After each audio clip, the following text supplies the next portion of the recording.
MEd ఎవరు? సాయంత్రానికి ముఖ్యమంత్రి గారి నివాసంలో చర్చించేది ఎవరు? ముఖ్యమంత్రి గారి నివాసంలో కానీ అదేవిధంగా సీఎం పేషీలో కానీ ఎక్కడన్నా అఫీషియల్గా ఎన్రోల్మెంట్ మీరు చూసారా? మీడియా ఇక్కడ ఒక 50 మంది ఉన్నారు, ఎవరెవరు కలుస్తున్నారనేది. వీళ్ళంతా ప్రభుత్వానికి సమాజానికి అతీతంగా ఉండే శక్తులే. పొద్దున్న లేస్తే చంద్రబాబు నాయుడు గారిని సీఎం పేషీలో కానీ ఇంట్లో కానీ కలుస్తున్నారు. మా బోటోళ్ళకి కానీ సామాన్యులకు కానీ సమాజం గురించి మాట్లాడాలనే వాళ్ళకి ఏసమంతా కూడా అక్కడ స్పేస్ లేదు. దానికోసమే మేమందరం కూడా విభేదించడం జరిగింది.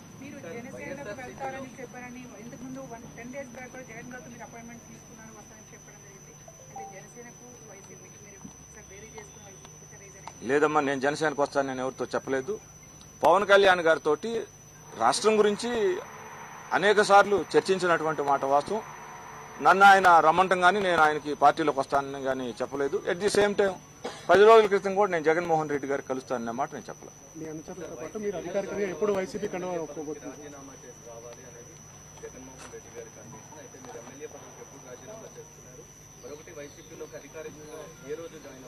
నేను ఇండిపెండెంట్ ఎమ్మెల్యే కదండి, తెలుగుదేశం ఎమ్మెల్యే కాదు కదా. నేను రాజీనామా చేసే క్వశ్చన్ ఏమిటిది? నాది ఒక పార్టీ ఉంది అసెంబ్లీలో. Along with that I will join with Jaganmohan Reddy గారు వైఎస్ఆర్సీపీ పార్టీ. వెళ్ళి మాట్లాడి ఒక మంచి రోజు చూసి as early as possible I will join with Jaganmohan Reddy గారు.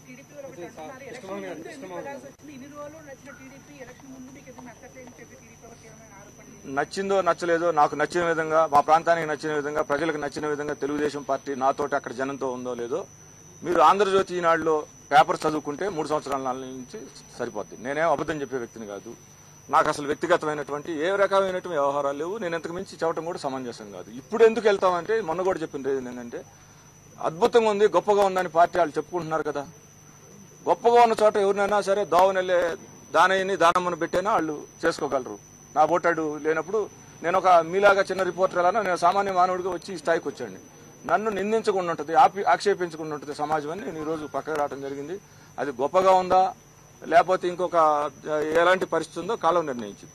మీరు ఇక్కడ జాయిన్ కావడం స్పష్టం కావడంతో మీటింగ్స్ పెట్టారు కదా కార్యకర్తలతో అందరితో అంటే అందరూ యునానిమస్ గా అభిప్రాయం తీసుకున్నారు వైసీపీలో చేరాలి లేకుంటే మీరేమైనా మీ కుటుంబ సభ్యులు? అంటే నాకు అనేది సామాజిక పరంగా ఎలా అనేది రాజకీయ పరంగా ఒక విధానం ఉంటుంది కదండి.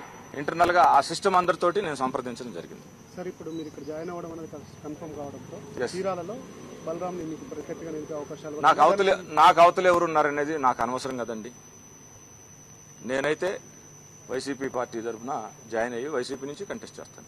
అది మాత్రం చెప్పండి. చీరాల అసెంబ్లీ నియోజకవర్గంలో మీరు సామాజిక వర్గానికి సంబంధించిన నేత అయినప్పటికీ మీరునే ఒక బలమైనటువంటి సామాజిక వర్గం నేతలతోటి మీకు ఇబ్బందులు ఉన్నాయి. అలాగే చీరాల ప్రకాశం జిల్లా అధ్యక్షుడు జనార్దన్తో కూడా మీకు విభేదాలు ఉన్నాయి. ఒక సామాజిక వర్గంతో మీకు అనేక విభేదాలు ఉన్నాయి కాబట్టి మీరు వైసీపీ ప్రయాణం చేస్తున్నారనేది ఒక టాపిక్. ఇది ఎంతవరకు? నేను పార్టీ మారటానికి నా కాన్స్టిట్యున్సీ పరిస్థితులే కాదండి. పొద్దున్న లేస్తే ఈ చెప్పే అబద్ధాలు. ఫర్ ఎగ్జాంపుల్ మీరు ఇలా రాష్ట్రంలో బాగా ప్రాచుర్యంలో ఉండేది పసుపు కుంకుమ కదండి. టైటిల్ చాలా బాగుంది, హిందువులకి చాలా పవిత్రమైంది. అంటే కాళ్ళకి పారాణి పసుపు, ముఖానికి కుంకుమ తిలకం అంటే అత్యంత పవిత్రమైనది. దీన్ని ఎంత చండాలం చేశారంటే మీరు ధర్మంగా మీరు యాజ్ ఏ రిపోర్టర్గా సమాజానికి సమాచారం అందించారు. గత 32 నెలల నుంచి వడ్డీ రాయితీ ఆంధ్రప్రదేశ్లో ఉన్నటువంటి డ్వాక్రా మహిళలకి 6,500 కోట్లు ఇవ్వలేదండి. 6,500 కోట్లనే మొన్న 2,200 కోట్లు ఇచ్చారా, ఇంకా చేరకుండా. ఈ పసుపు కుంకాన్ని జారుడు బండ మీద పోశారు పాపం తెలుగుదేశం ప్రభుత్వం, చంద్రబాబు నాయుడు. పవిత్రమైన పసుపు కుంకాన్ని జారుడు బండ మీద పోస్తే గాలి కొంత ఎగిరిపోతుంది అవినీతి మార్గంలో, కింద నేల మీద కొంత పోతుంది. ఇది నిజంగా డ్వాక్రా మహిళలు ఇబ్బందుల్లో ఉన్న మాట నిజం. 20,000 కోట్ల అప్పులు ఉన్నాయి, 18,700 కోట్లు బ్యాంక్ లింకేజ్ కింద, 1,300 కోట్లు శ్రీనిధి కింద, ఉన్నతి కింద 1000 కోట్లు ఎస్సీ ఎస్టీలకి, అదేవిధంగా సిఐఎఫ్ కింద ఒక 400-500 కోట్లు ఉంటే ఈ మొత్తం కలిపి మాఫీ చేస్తానని ఆయన చెప్పాడు. మీరు కూడా ఎవరు అడగట్లేదు. ఆయన అది ఇంతవరకు మాఫీ చేయలేదు. ఆయన బ్యాంక్ లింకేజీకి సంబంధించినటువంటి ఏదైతే వడ్డీ రాయితీ 6,400 కోట్లు ఉందో దానికి పవిత్రమైన పసుపు కుంకుమ, నేను డ్వాక్రా మహిళల్ని అపీల్ చేస్తున్నా. ఇది పసుపు కుంకుమ అని పేరు పెట్టి పవిత్రమైనటువంటి పేరు. యాక్చువల్గా క్రిస్టియన్స్ కి ముస్లింస్ కి సంబంధం ఉండదు ఆ పదం. Only it is related to the Hindus only. సరే, అయినప్పటికీ ఏ మతమైన పవిత్రం అంటే గౌరవించాల్సిందే. అంత పవిత్రం పెట్టి మీరు అపవిత్రం ఎట్లా చేస్తారు? ముందు 6,400 కోట్లు ఇవ్వండి, ఆల్రెడీ కట్టుకున్నారు కదా. జూలై 2006 నుంచి ₹1 అంటే సున్నా వడ్డీ అంటారు. రాజశేఖర రెడ్డి టైంలో పావుల వడ్డీ ఉంది కదా, సున్నా వడ్డీ వచ్చిన తర్వాత కిరణ్ కుమార్ రెడ్డి గారి టైంలో ఇప్పుడు ఉన్నారు తెలుగుదేశం. సున్నా వడ్డీ తాలూకా 6,400 కోట్లు డ్వాక్రా మహిళలకి ఈ ప్రభుత్వం బకాయి ఉందండి. అది ఇవ్వకుండా దానికి పవిత్రమైన పసుపు కుంకుమ పెట్టి ఆ పసుపు కుంకాన్ని జారుడు బండ మీద పోసాడు. గాలిలో కొంత కొలిసిపోతుంది, నేలలో కలుస్తుంది. ఇది దుర్మార్గం.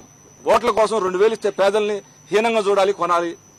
ఇలాంటి నీచమైనటువంటి ఆలోచనల్ని భరించలేక అక్కడ స్థానికంగా ఉన్నటువంటి ఈ అతీతమైనటువంటి శక్తులు నిజంగా నేను కొన్ని విషయాల్లో ఆలోచిస్తే చంద్రబాబు నాయుడు గారి చేతిలో కూడా ఏమన్నా ఉండట్టు అనిపిది నాకు.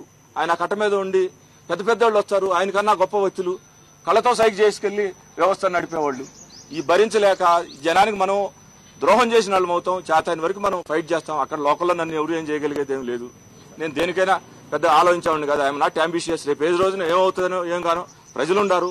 కులాలకి మతాలకి పార్టీలకి అతీతంగా పెద్ద పెద్ద ఉద్యమాలు చేసినటువంటి చీరాల అది కారంచేడు ఉద్యమం సంబంధం లేని సమస్యను ఎత్తినేసుకుని సంవత్సరాల తరబడి పోరాడింది. స్వతంత్ర ఉద్యమంలో గాంధీ గారు షెడ్యూల్ లేకపోతే గాంధీ గారి నుంచి చీరాల పేరాలు అట్నే మా బోటలందరినీ కూడా ఇడదాకా తీసుకొచ్చింది. వాళ్ళందరూ అండదండలతోటి నేను జనం వైపు నిలబడి ఈ దుర్మార్గాల్ని, ఈ నీచమైనటువంటి వరస్ట్ కులతత్వమైనటువంటి వ్యవహారాన్ని నేను ప్రశ్నించదలుచుకొని దానికి సరైనటువంటి వ్యక్తి రాజశేఖర రెడ్డి కొడుకుగా మేమందరం చాలా దగ్గరగా వాళ్ళ ఫాదర్ని చూసాం. జగన్మోహన్ రెడ్డి గారి దగ్గర గురించి చాలా తక్కువ మాత్రమే తెలిసి విన్నాం తప్పితే అలాంటి ఆయన కొడుకు కాబట్టి ఈయన కూడా నీతివంతంగా ఉంటాడు.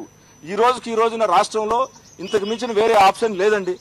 ఖచ్చితంగా నాలాగా ఆలోచించిన ప్రతి ఒక్కడు జగన్మోహన్ రెడ్డి గారు ఎమ్మట ఉండాల్సిందే.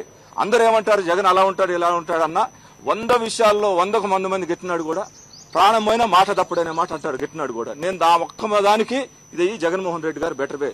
నన్ను తెలుగుదేశం వాళ్ళు కన్విన్స్ చేసిన మాట, ముఖ్యమంత్రి గారు సానుకూలం, ఎన్ని వాస్తవాలు కానీ సమాజ పరంగా ఆలోచిస్తే మేము భరించే కాదు.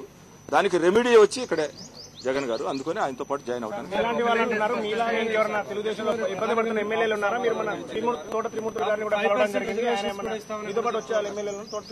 అంటే నాట్ స్పెసిఫిక్ అండి, వస్తారు చాలా మంది వస్తారు, మీరే చూస్తారు కదా.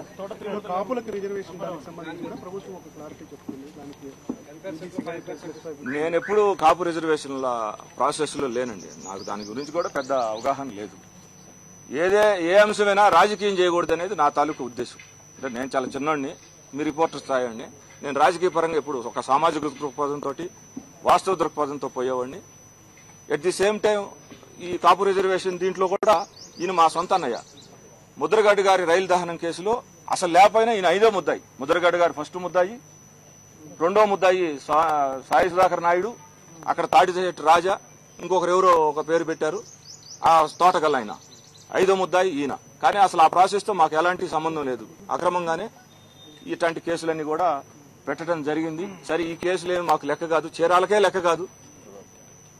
ఎట్ ది సేమ్ టైం 100 అంశాలు ఆ అసెంబ్లీ సాక్షిగా ఇవాళ ఒకటి రేపొకటి, ఇవాళ ఒకటి రేపొకటి. నిన్న చెప్పింది మర్చిపోండి, ఇవాళ చెప్పింది ఈ రోజు గుర్తుపెట్టుకోండి, మళ్ళా రేపు నేను ఏదైనా చెప్తే దాన్ని గుర్తుపెట్టుకోండి. ఇదే సిద్ధాంతం.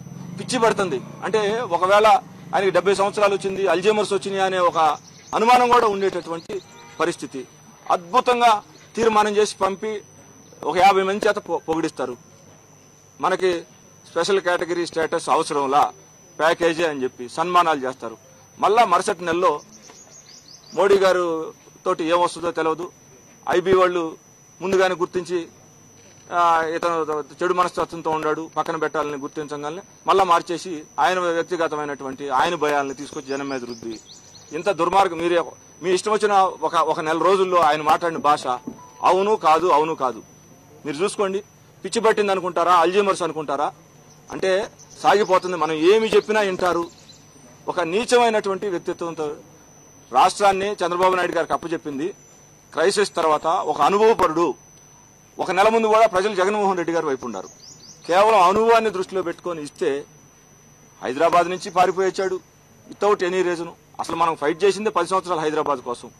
అద్భుతమైన హైదరాబాద్, చండీగఢ్, హర్యానాకి పంజాబ్కి క్యాపిటల్ గా 5 సంవత్సరాలకి ఇస్తే 45 సంవత్సరాల నుంచి కొనసాగుతూ ఉంది. ఎవరైనా 10 సంవత్సరాలు 20 సంవత్సరాలు, that is right administrative decision, that is right business decision. ఇది హైదరాబాద్ మన ప్రాంతం వాళ్ళకి, పేదవాడికి అమెరికా లాంటిది. దీన్ని వదిలేసి నీ వ్యక్తిగతమైన చిన్న విషయాన్ని, అంటే మన పాత రోజుల్లో కూడా పెరికి కులం అనేది ఒకటి ఉండేది. కులం అంటే లక్షణాన్ని కులం కింద మారింది. అది మనిషి రాజు అనేవాడు యుద్ధ భూమిలో ఫైట్ చేస్తూ చచ్చిపోతే ఏమైందంటే ఆ స్పిరిట్ ఇంకొకటి క్యారీ చేస్తాడు. మన రాజ్యాన్ని రక్షించుకోవాలి. ఇదే స్ఫూర్తితోటి లొంగిపోయామనుకోండి, వదిలిపెట్టామనుకోండి, జనాన్ని అందరినీ మహిళల్ని చెరబడతారు, పురుషులను అయితే బానిసల కింద మారుస్తారు, సంపదను దోసుకుంటారు. ఇవాళ అలానే 10 సంవత్సరాలు రాజ్యాంగం ప్రకారం కలిగినటువంటి మన హైదరాబాద్ మన హక్కు ఉంటే పారిపోయి 1 సంవత్సరం లోపు వెళ్ళిపోతే ఏందండి చెప్పారు రీజన్? మనం దీనికోసమే కదా, వాళ్ళ వెంకయ్యనాయుడు గారే కదా 5 కాదు 10 కావాలన్నారు, వచ్చింది. 10ని 20 చేసుకుంటారా? అది రైట్ పరిపాలన డెసిషన్. ఎందుకు వచ్చాం మనమాట? ఏముందో చూడండి అక్కడ. ఈనాడు ఆంధ్రజ్యోతి చూడొద్దులే, ఫిజికల్ గా చూడండి వచ్చి ఏముంది.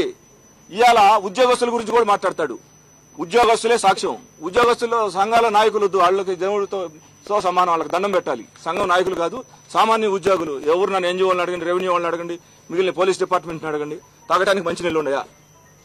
కూర్చోడానికి 4 చెట్లు ఉన్నాయా? పేపర్ మీద వద్దు, మళ్ళా చెప్తున్నా, కొన్ని టీవీలో వద్దు, ఫిజికల్ గా చూడండి. ఇది దుర్మార్గం. ఏదో మనకు ప్రజలు ఒకసారి అవకాశం ఇచ్చారని చెప్పి ఇష్టం వచ్చినట్టు మేనేజ్ చేయొచ్చు, మీడియాను మేనేజ్ చేయొచ్చు. చాలా నీచమైనటువంటి చంద్రబాబు నాయుడు గారు వాస్తవంగా చాలా చిన్న స్థాయి నుంచి వచ్చాడు. ఆయనకి ఆయన వర్గం, ఆయన వ్యవస్థే ఆయనకు ముఖ్యమైనట్టుగా ఒక పరమైనటువంటి ఒక వాదంలోకి, కులవాదంలోకి వెళ్ళిపోయాడు. దాని నుంచి బయటకు ఆయన తేపోతే మనకు స్వతంత్రం వచ్చి కూడా వేస్ట్. ఆయన్ని చంద్రబాబు నాయుడు గారు ఆ తత్వం కలిగినటువంటి దీని నుంచి రాష్ట్రాన్ని మేము రక్షించుకోలేకపోతే మేము రాజకీయాల్లో ఉండి బతికుండి కూడా వేస్ట్. మీ గురువు గారు రోసయ్య గారు మీ గురువు గారుగా భావిస్తూ ఉంటారు కదా, రోసయ్య గారు అనుమతి తీసుకున్నారా, ఆశీస్సులు తీసుకున్నారా వైఎస్ఆర్ కాంగ్రెస్ పార్టీ? నేను కలిశానండి. నువ్వు చాలా ప్రజెంట్ మోడర్న్ పాలిటిక్స్ గురించి చాలా బాగా ఆలోచిస్తావు. నీ మనసుకు నచ్చి ఉన్న పరిస్థితులను బట్టి నేను ఏ నిర్ణయం అయితే తీసుకుంటావు అదే కరెక్ట్ నిర్ణయం తీసుకోని చెప్పి ఆయన నాకు చెప్పడం జరిగింది. నేను 5 days క్రితం ఆయన ఇంట్లోనే కలిశాను. జాయినింగ్ కి ఏమైనా ప్రత్యేకంగా సభ పెడతారా, లేదంటే సమరశంకరరావు సభల్లో ఏమైనా జాయిన్ అవుతారా? మీరు ప్రత్యేకంగా ఏమైనా సభ పెట్టి జాయిన్ అయ్యే ఆలోచన? అదేముందండి, చిన్న విషయం కదా, కలిశాము, నైతికంగా చేరినట్టే. మంచి రోజు చూసుకొని వాళ్ళు ఏదో ఒక పద్ధతి చెప్తారు, మాకేదో లోకల్లో పరిస్థితి ఉంటుంది, కోఆర్డినేట్ చేసుకుని చేరుతాం మా వాళ్ళందరితోటి, ముఖ్యులతో మాట్లాడి. Nothing doing. లోకల్లో నాకు ఎవరైనా ప్రత్యర్థి ఉండారనేది క్రియేట్ చేయటం అది కూడా కుట్రే. ఒక వర్గం, నేను ఇండిపెండెంట్ గెలిచానండి. మీరు ఆలోచించండి, మీరు కష్టపడి ఒక ఛానల్ రాధాకృష్ణ గారు లాగా స్టింగర్ నుంచి అధినేతగా ఎదిగారంటే ఆయన క్యారెక్టర్ కదా, అది ఆయన గొప్ప లక్షణం కదా. కాదు, తక్కువ చేయటం. నాకెవడో ప్రత్యర్థి లేడండి. ఐ హావ్ లో సెక్యూరిటీ కవరేజ్ అండి. నాకు అత్యంత చిన్న భద్రతా వలయంలో నేను ఉండేది. ఒక సింగిల్ వెపనే ఉంటుంది, షార్ట్ వెపన్ ఉంటుంది. నాకెవడు రాజకీయ ప్రత్యర్థి కానీ వ్యక్తి, అది ఎంత పేపర్లో క్రియేషన్ ఉండాలని ఈ అతీత శక్తులని నేను చెప్పాను పేపర్ మీద. నేను కాదు, 175 నియోజకవర్గాల్లో ఈ సమస్య ఉంది. ఒక కులం గుత్తాధిపత్యం కోసం ప్రయత్నం చేస్తుంది. I'm against that.